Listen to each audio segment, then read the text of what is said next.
Hello guys, welcome to my channel. তাহলে চলো আজকে তোমাদের আমাদের ব্যালকনিতে নিয়ে যাচ্ছি। তো ব্যালকনিতে আমার দেখো কুমড়ো গাছ হয়েছে, তো সেখান থেকে ভাবছি আজকে ডগাগুলো কেটে ফেলবো, কারণ ডগাগুলো না নষ্ট হয়ে যাচ্ছিলো, পাতাগুলো কেমন যেন হয়ে যাচ্ছিলো।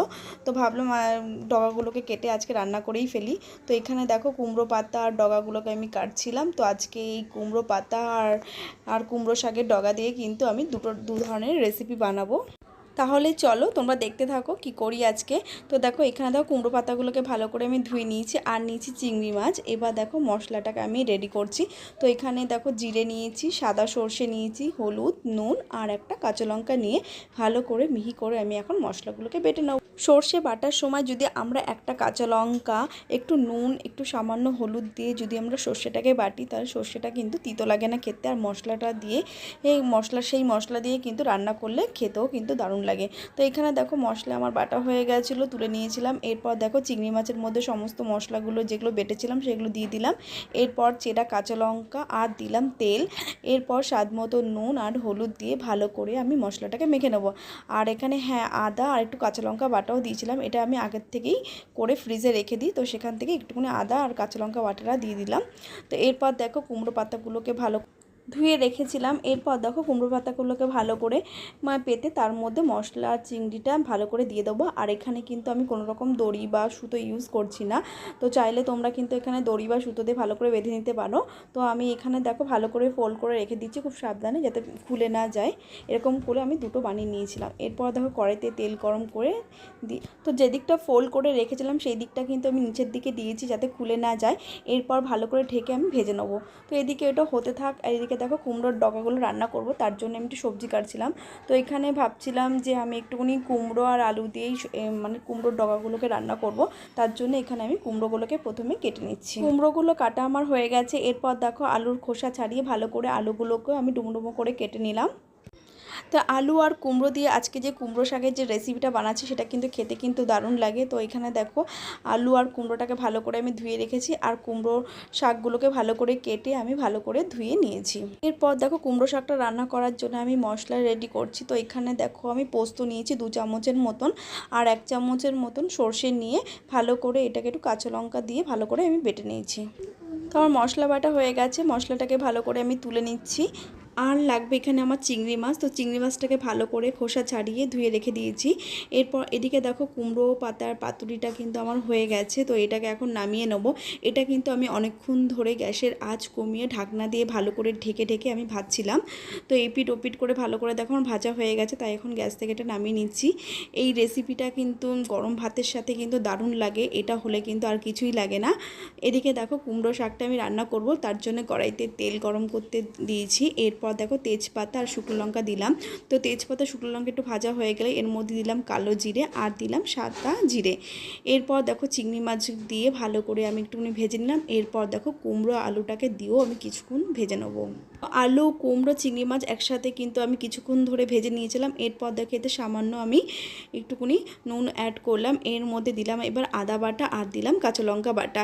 এরপর ভালো করে মশলাগুলোকে কষিয়ে নেব। এরপর কষানো হয়ে গেছে দেখো। এরপর দেখো আমি কুমড়ো শাকগুলোকে দিয়ে আরও কিছুক্ষণ ভালো করে আমি কষিয়ে রান্না করে নেব। এরপর সামান্য কিছুটা জল দিয়ে দিলাম। এবার জল দিয়ে ভালো করে ঢেকে আমি কিছুক্ষণ ফুটিয়ে নেব।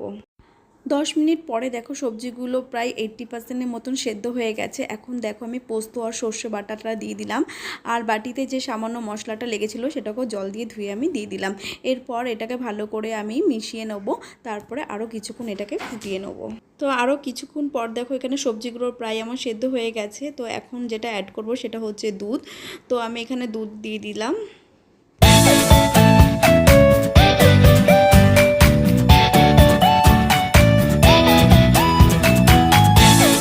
তো দুধ দিয়ে কিছুক্ষণ ফোটানোর পর দুধটা যখন গাঢ় হয়ে আসবে তখন আমি এতে অ্যাড করব ঘি।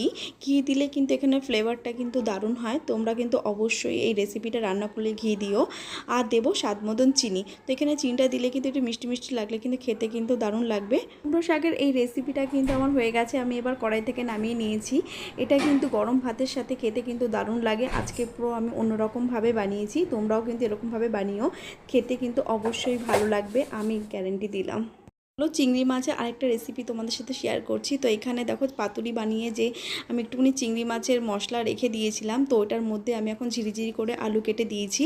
এরপর এর মধ্যে সামান্য একটুখানি নুন আমি অ্যাড করে ভালো করে এটাকে আর একটু কাঁচা সর্ষের তেল দিয়ে ভালো করে মেখে নিয়েছি। এরপর দেখো কড়াই সর্ষের তেল, কালো জিরে ফোড়ন দিলাম আর দিলাম চেরা কাঁচা লঙ্কা।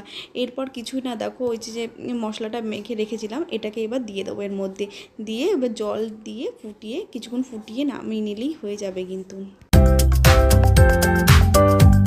চিংড়ি মাছের এই রেসিপিটি কিন্তু রান্না করতে একদমই সময় লাগে না, খুব তাড়াতাড়ি ঝটপট কিন্তু রান্নাটা হয়ে যায়। কিছুই না, মশলা মেখে সব বসিয়ে দিলেই কিন্তু এটা হয়ে যায়।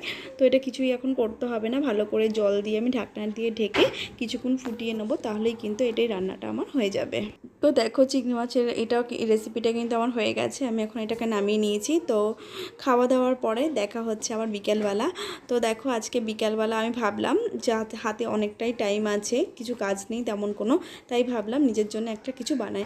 তো আমার ঘরে আলমারিতে 9 বছর ধরে এই শাড়িটা পরেছিল। তো এই শাড়িটা কিন্তু আমার একদিনও পরা হয়নি। এই শাড়ির কাপড়টা কি আমি জানি না, শাড়িটার কাপড়টা না অনেকটা একটু পেপারের মতন, কিন্তু কাপড়টা প্রচণ্ড গ্লেজি। তাই ভাবলাম এটা দিয়ে একটা স্কার্ট বা লেহেঙ্গা বানাই। তো এখানে দেখো দুদিকে পাড় আছে, তো একদিকের পাড়টা আমি রেখে দিয়েছি আর একদিকের পাড়টাকে আমি কেটে ফেলছি। তো এটাকে আমি কিন্তু কুচি কুচি দিয়েই কিন্তু লেহেঙ্গাটা বানাবো, তাই ঝামেলা কম। তো পাড় কাটা আমার হয়ে গেছে। এরপর দেখো আঁচলটাকে আমি কেটে ফেলবো। আঁচলটা যদি গ্রিন হতো তাহলে কিন্তু আমি রেখে দিতাম, এখানে যেহেতু ইয়েলো তাই জন্য এটাকে কাটতেই হবে, কিছু করার নেই।